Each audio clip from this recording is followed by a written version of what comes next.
time then it says the same words, the same language. That would refer to their speech.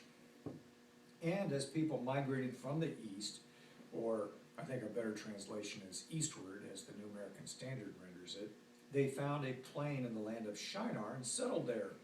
And they said to one another, "Come, let us make bricks and burn them thoroughly." And they had brick for stone and bitumen for mortar. Some translations say they had tar or pitch for mortar.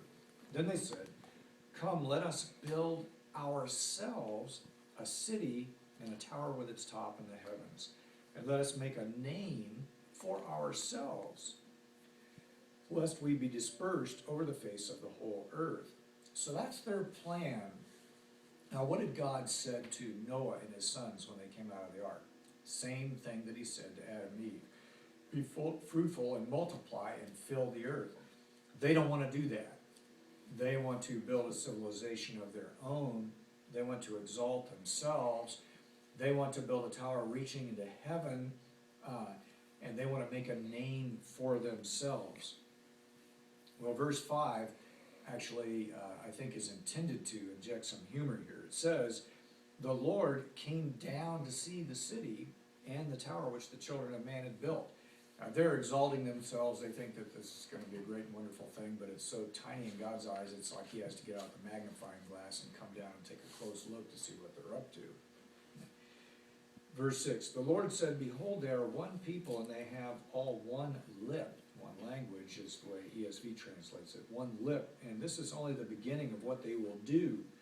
And nothing that they propose to do will now be impossible for them. Come, let us go down and there confuse their language, that they may not understand one another's speech. So the Lord dispersed them from there over the face of all the earth, and they left off building the city. Therefore its name was called Babel, because there the Lord confused the language of all the earth. And from there the Lord dispersed them over the face of all the earth. Well, we're familiar with the idea of God confusing their speech, but Jordan argues that this is the origin of all the diversity among various pagan religions. It's plain that these people are opposed to God because they're disobeying God's commandments. And they're unified in their unbelief and in their form of unbelief. And so God decides this has to be dealt with, lest they continue on and bring themselves completely to destruction. And so he goes down and he confuses their speech, but also their religion, so that they can't cooperate with each other.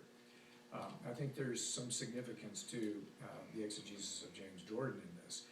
And this is, again, a second fulfillment of God's promise that he will not allow the world to be dominated by and filled with wickedness, as in the time leading up to Noah, necessitating the flood judgment. God himself intervenes at this point. In the first instance, the rebellion of Ham, his brothers intervene and uphold their father's authority.